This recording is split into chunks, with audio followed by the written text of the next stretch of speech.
Hey everybody, Richard here, and welcome to the Nerd Life. Oh, sorry. So today it is time for a commission build update. I have finished this first batch of figures for the one feller. Completely done. Messaged him pictures and all that stuff. So now I'm going to go through and kind of show y'all what I've did as I'm about to start another commission. Plus, the gentleman I just finished has other stuff he wants to send me to build too. So, I'll go ahead and show you what I've finished up on his, and then show you what I'm about to start as well. So let's go table down, shall we?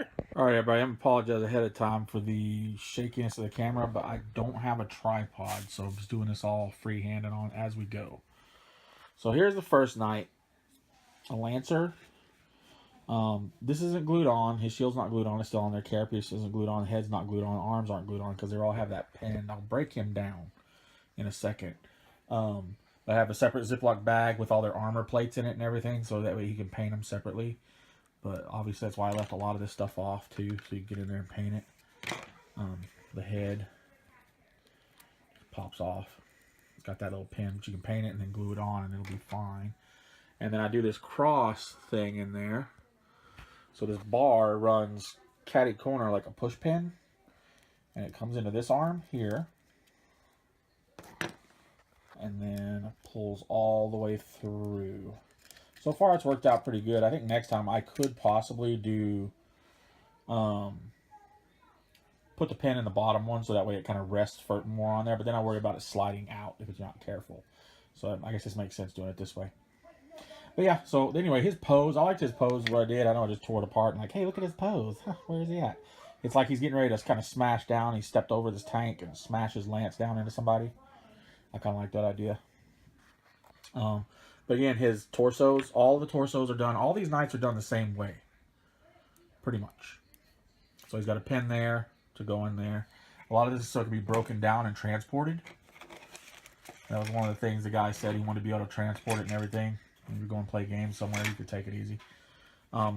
It is pinned to the base. Like I have rods going up through the whole thing, all the way up into the thing.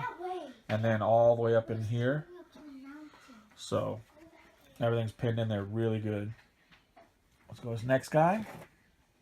Here we have the Archeon.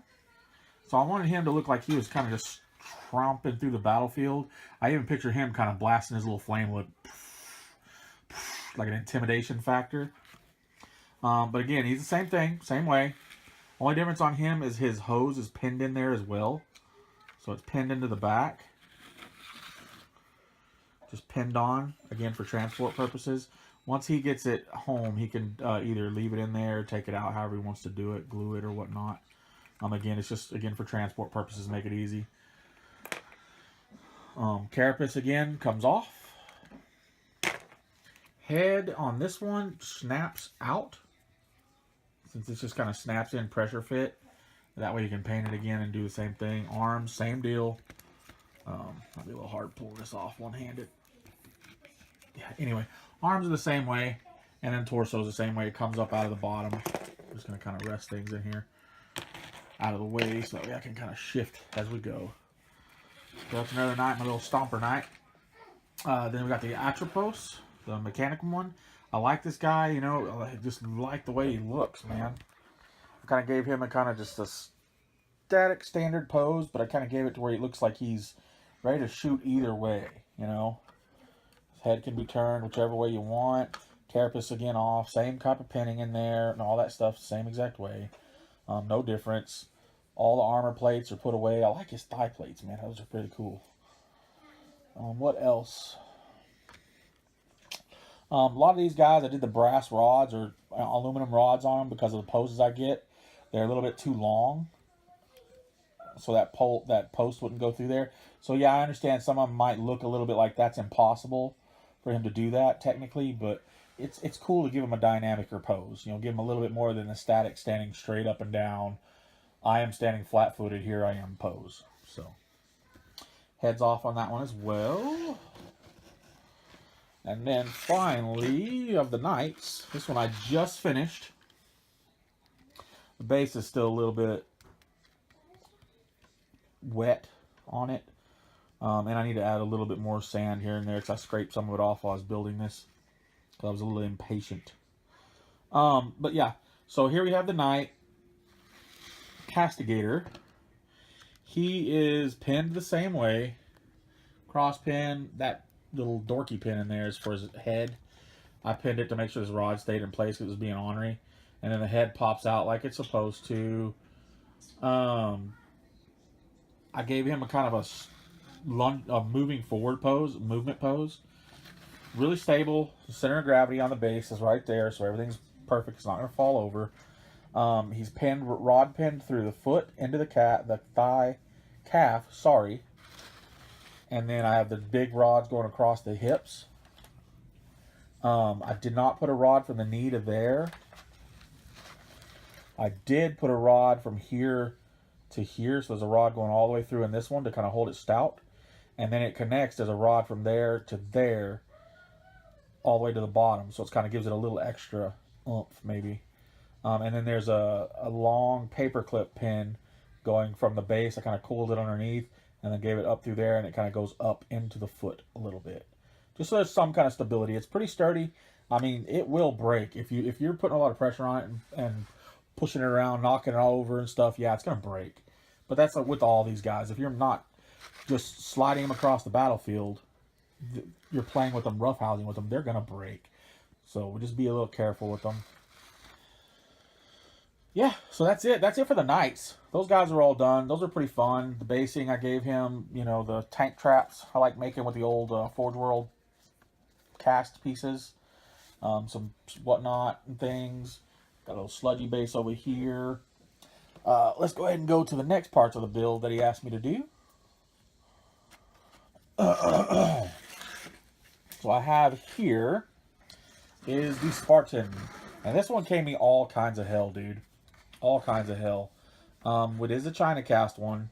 So, like, these treads were really weak. I had a lot of breakages on them. I went in, and this one was so bad, the one that the cast piece was on.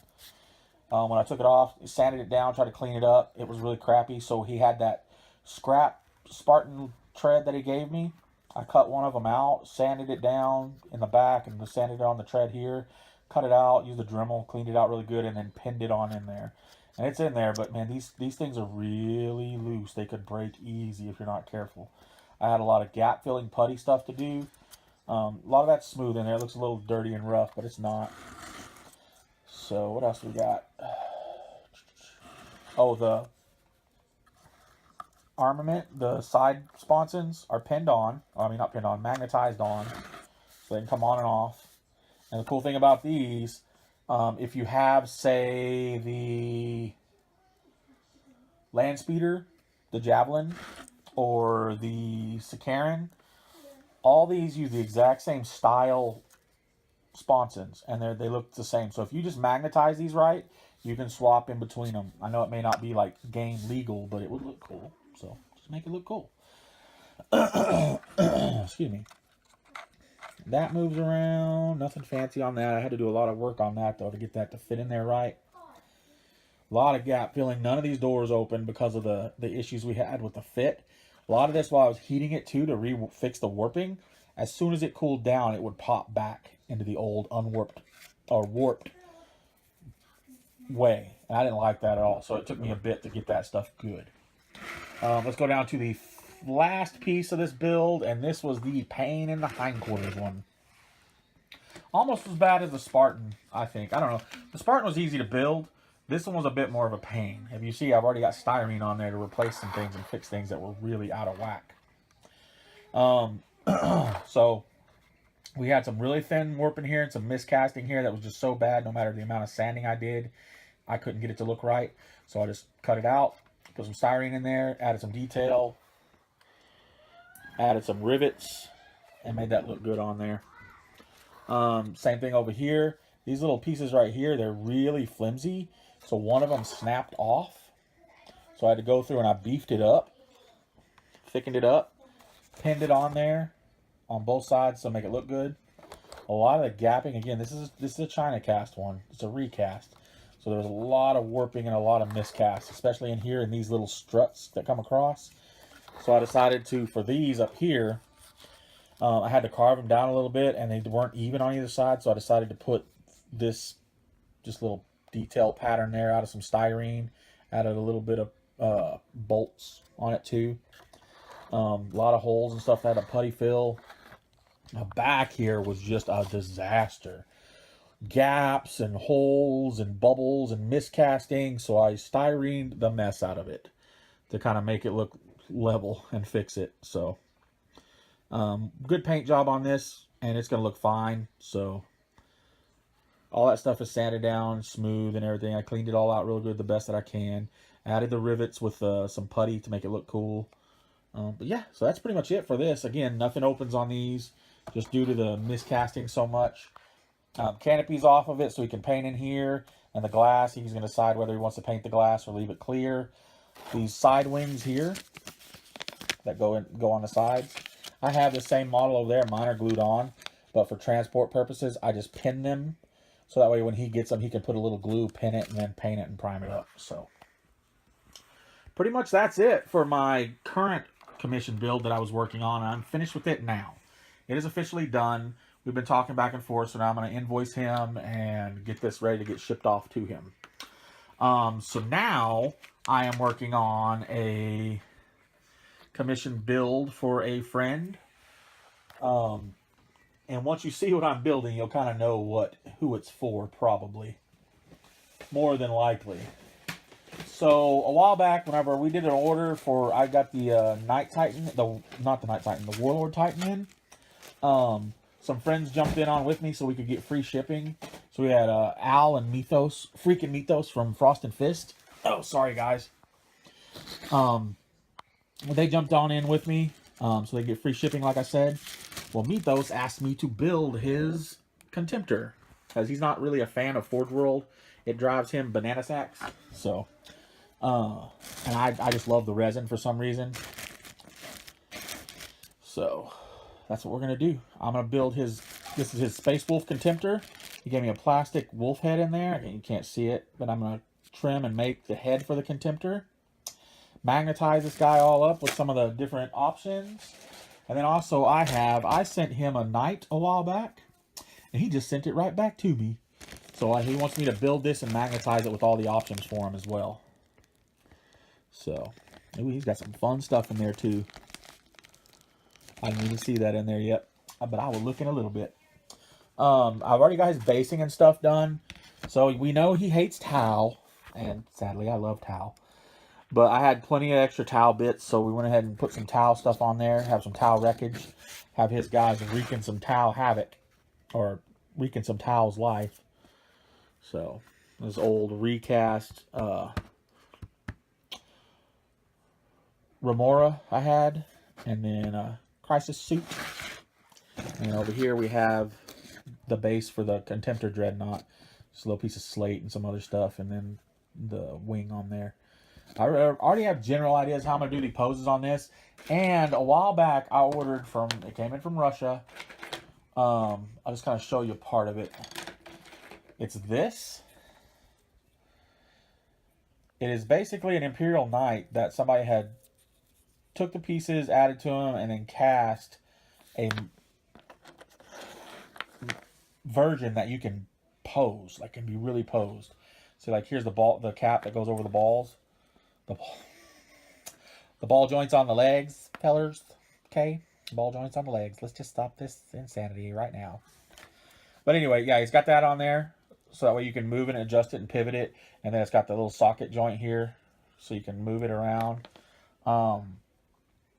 Yeah, dude, I'm stoked. You know, it's basically from the hip, the waist down. It's all those parts to build it. So I'm really excited to do this for him and give him a good pose. I was going to use it for myself, but I'm going to use it on him instead because he's a homeboy. I'm going to try to talk to the guy and see if I can get a deal on these.